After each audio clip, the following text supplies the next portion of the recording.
नमः। सर्वेभ्यः परमां शान्तिम् आनन्दं सुखमर्पये। वसुदेवसुतं देवं कंसचाणूरमर्दनम् देवकी परमानन्दं कृष्णं वन्दे जगद्गुरुम्।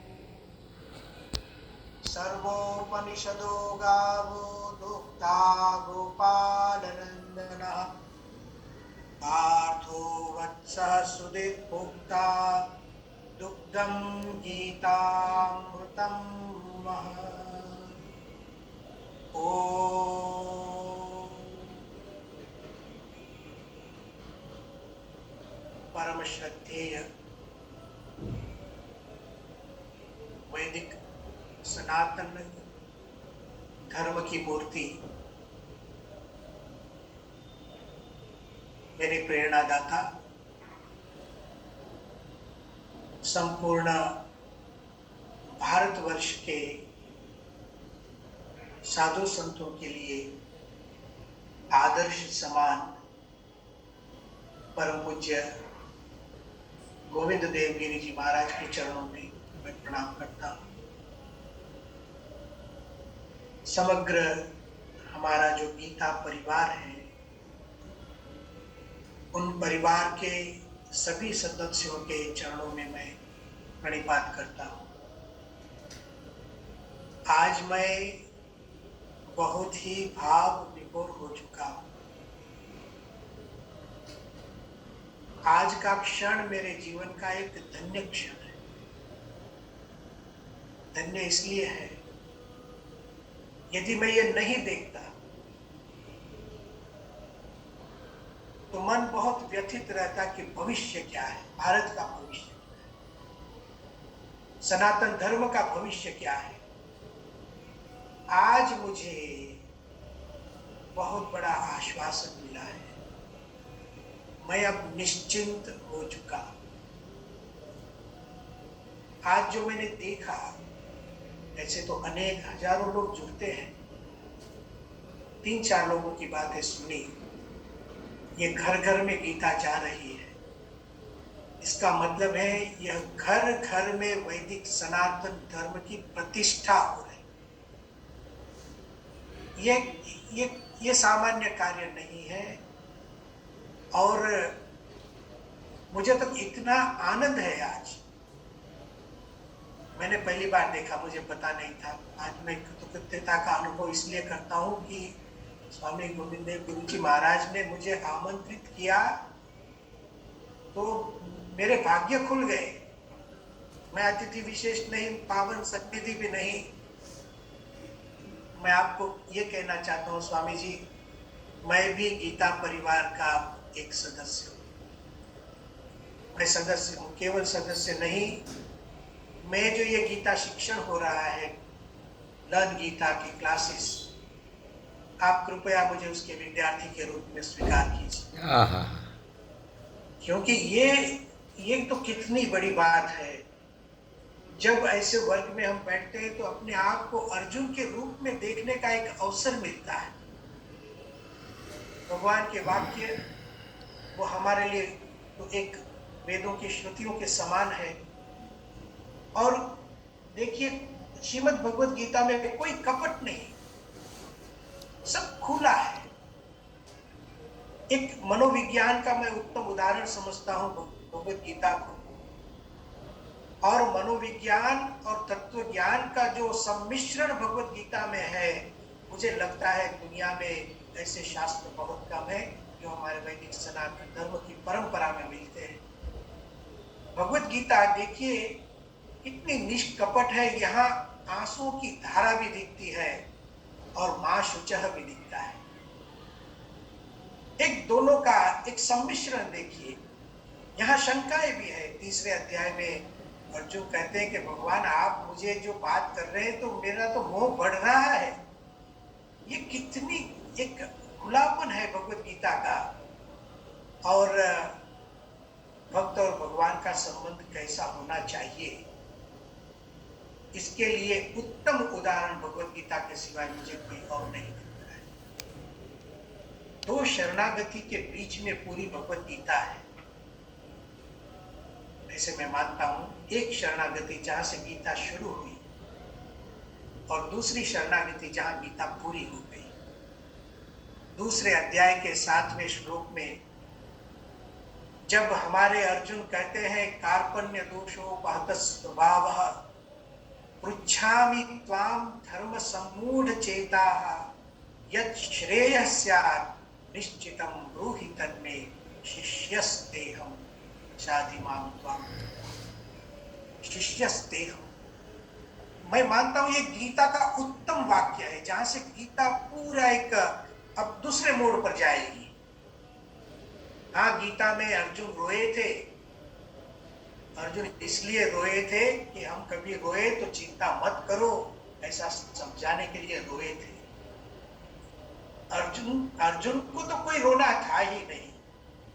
अर्जुन एक उदाहरण बनना चाहते थे, एक पारदर्शक उदाहरण। जिस अर्जुन ने प्रथम अध्याय के 20वें श्लोक में धनुरुद्यम्य पांडव अपना धनुष उठाया था, जिस अर्जुन ने, कितना एक उत्साह से कथा का आरंभ होता है। सेनयोर उभयोर मध्ये रथम स्थापयेत्, और भगवान भी उत्साह देखकर खुश होते हैं और कहते हैं पश्य पार्थ एतान् समवेतान् कुरुनिति। अर्जुन ने देखा तत्रा पश्यत् पार्थ पितरो न पिता महान। और एक हमारी शिक्षा के लिए देखिए, गांडीवम संसते हस्तात्, ये पारदर्शिता कहां मिलेगी? लोग अभिमान में जी रहे हैं, दंभ और कपट में जी रहे हैं। अर्जुन ने कहीं कपट नहीं, भगवत गीता में कहीं कपट नहीं। वो रुदन कर सकते हैं दो सेना के बीच में। एक जीवन को कितनी वास्तविकता से लिया गया। गांडीवम संसते हस्तात् मुखम च परिशुष्यति। और इस बात को सुनकर भी अब देखिए, एक और आंसू है, निर्बलता जैसी कोई परिस्थिति है, और रथोपस्थे उपाविशत, रथ के पीछे बैठ जाना एक अपमानजनक परिस्थिति लगती है। फिर भी गीता में है, गीता में है, सामान्य पुस्तक नहीं है, शास्त्र है, उसमें ये लिखा गया। और भगवान श्री कृष्ण भी जब देखते हैं दूसरे अध्याय के प्रथम श्लोक में, तम तथा कृपया विष्टम अश्रुपूर्णा कुलेक्षणम विषेदंतम इदम वाक्यम उवाच मधुसूदन। एक रोते हुए मोहग्रस्त और विषादग्रस्त व्यक्ति को उवाच मधुसूदन, ऐसे वक्ता भी नहीं मिलेंगे। हमारे जीवन में जब मुश्किलें आती हैं, सब भाग जाते हैं। भगवान श्री कृष्ण ने अर्जुन को ऐसे नहीं कहा कि ऐसा तुझे मेरी परिस्थिति में हुआ। प्रहसन्निव भारत, वो हंस सकते। जिस रथ में अर्जुन रो रहे हैं, उसी रथ में कृष्ण भगवान हंस रहे हैं। एक मनोविज्ञान देखिए, साइकोलॉजी देखिए। एक ही परिस्थिति में दुनिया बदलने की जरूरत नहीं, ये गीता समझाती है। दुनिया बदलने की जरूरत नहीं, विचारों को बदलो। और अर्जुन ने जब शरणागति ली, शिष्यस्तेहम्, आज लोग शिष्यता के स्वीकार करने में डरते हैं। शिष्य नहीं होना चाहिए ऐसा प्रतिपादन करते हैं। किसी को गुरु बनाना, इसको एक दूषण मानते हैं। उन लोगों को गीता पढ़नी चाहिए। अर्जुन ने शरणागति ली और उपदेश का आरंभ हुआ। दूसरे अध्याय में सांख्य योग, स्थित प्रज्ञता के लक्षण। तीसरे अध्याय में कर्मयोग, मयि सर्वाणि कर्माणि संन्यस्य अध्यात्म चेतसा। चौथे अध्याय में भगवान के अवतरण का पूरा एक डॉक्यूमेंट, यदा यदा हि धर्मस्य, अवतार सिद्धांत जो भारतवर्ष ने पूरी दुनिया को दिया है, और उसका एक अद्भुत डॉक्यूमेंटेशन जिसको हम कह सकते हैं, वो संभवामि युगे युगे। चौथा अध्याय, पांचवें अध्याय में जीवन मुक्त के लक्षण, छठे अध्याय में योग के लक्षण, योगी के लक्षण, सातवें अध्याय में ज्ञान योग, 4 प्रकार के भक्तों की बात, उसमें ज्ञानी की श्रेष्ठता। आठवें अध्याय में अक्षर ब्रह्म योग, यदक्षरम वेद विदो वदंती। 9वें अध्याय में एक राज विद्या, राजगुह्य, उसका निरूपण। 10वें अध्याय में विभूतियों का वर्णन। 11वें अध्याय में विराट स्वरूप का वर्णन, 12वें अध्याय में भक्ति योग का अद्भुत अन्वेष्टा सर्वभूतानाम इत्यादि से, 13वें अध्याय में क्षेत्र क्षेत्र के योग का वर्णन और क्षेत्रज्ञम चापि माम विद्धि अद्भुत उपदेश, 14वें अध्याय में सत्वगुण रजोगुण तमोगुण का पहले वर्णन और 3 गुण से पर एतान 3 गुणान समतीत्य ब्रह्म भूयाय कल्पते, और एक गुणातीत स्थिति का वर्णन 14वें अध्याय में, और संपूर्ण भगवत गीता के हृदय समान 15वां अध्याय जहां पुरुषोत्तम शब्द की निरुक्ति, एकमात्र ग्रंथ गीता ऐसा है। भगवान को पुरुषोत्तम क्यों कहते हैं उसका एक स्पष्ट निर्वचन, जैसे निरुक्त एक वेदों का अंग है, तो ये 3 श्लोक जो है 16, 17 और 18 15वें अध्याय में द्वाविमो पुरुषों से लेकर अतोस्मि लोके वेदे च प्रथितः पुरुषोत्तमः, तो ये भगवान को पुरुषोत्तम क्यों कहते हैं, एक निरुक्त ग्रंथ। यदि भगवत गीता को वेद समझे तो ये 3 श्लोक उसके निरुक्त है।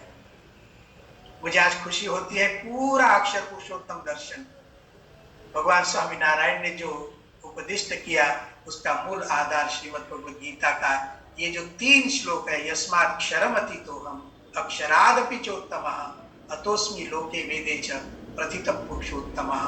अक्षर और पुरुषोत्तम दोनों शब्द भगवत गीता से लेकर भगवान स्वामीनारायण ने एक वैदिक सनातन धर्म परंपरा में एक नए सिद्धांत का अवतरण किया।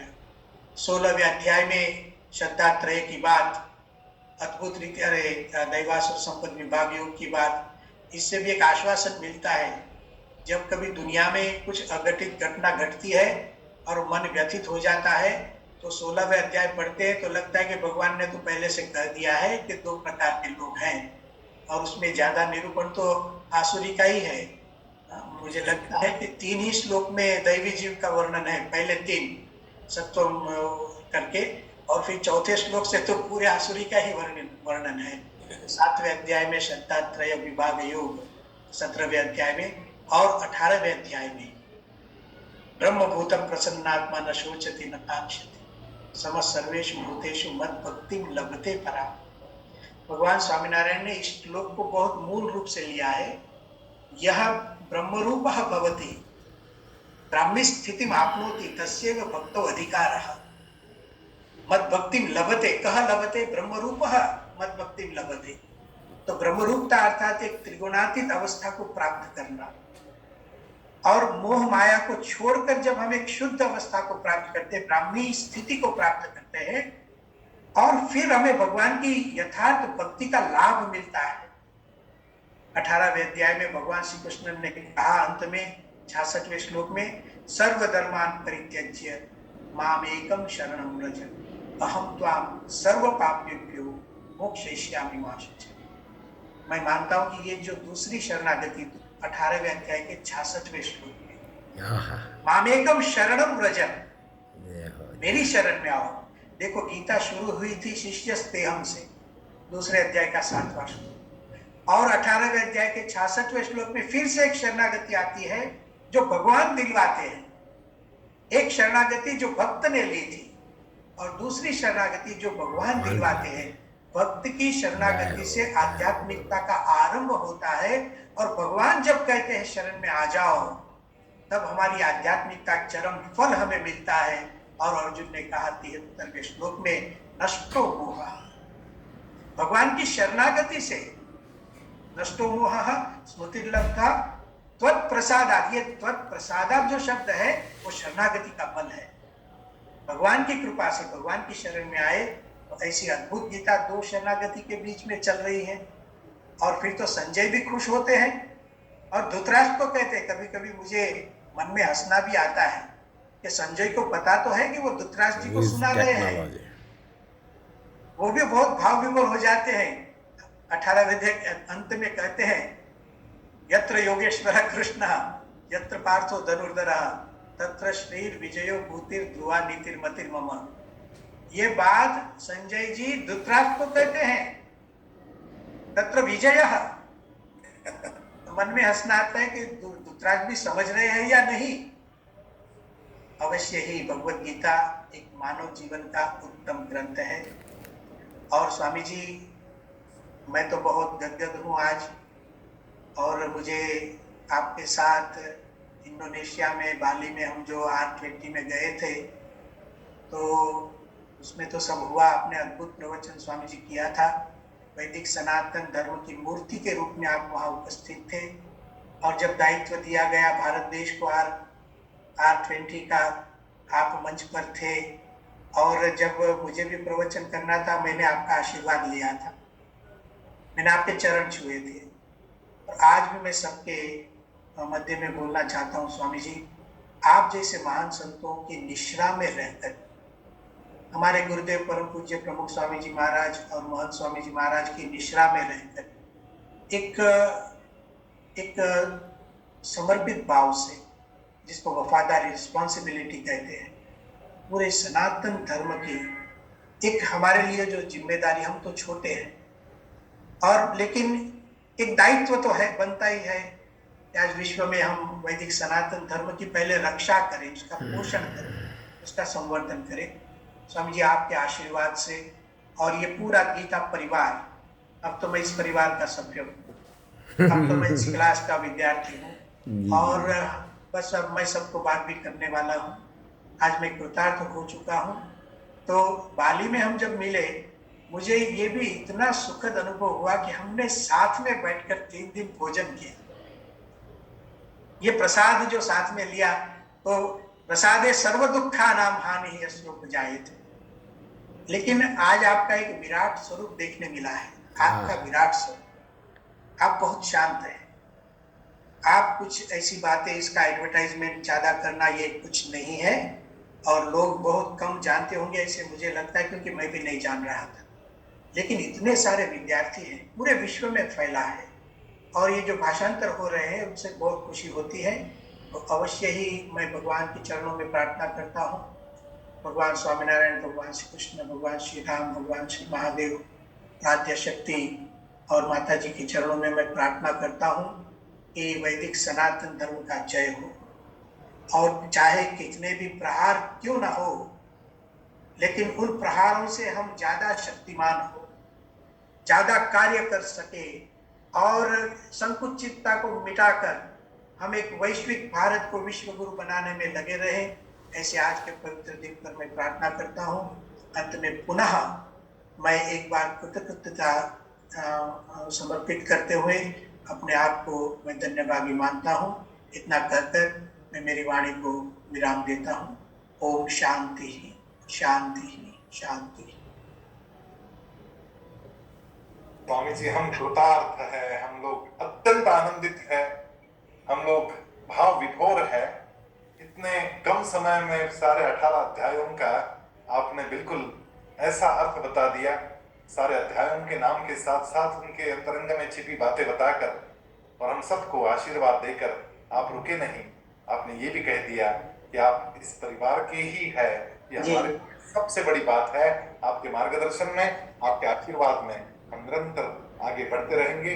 आपको पुनः पुनः प्रणाम, पुनः पुनः धन्यवाद देता हूँ। जय स्वामीनारायण। अब मैं आमंत्रित करना चाहूंगा, धन्यवाद।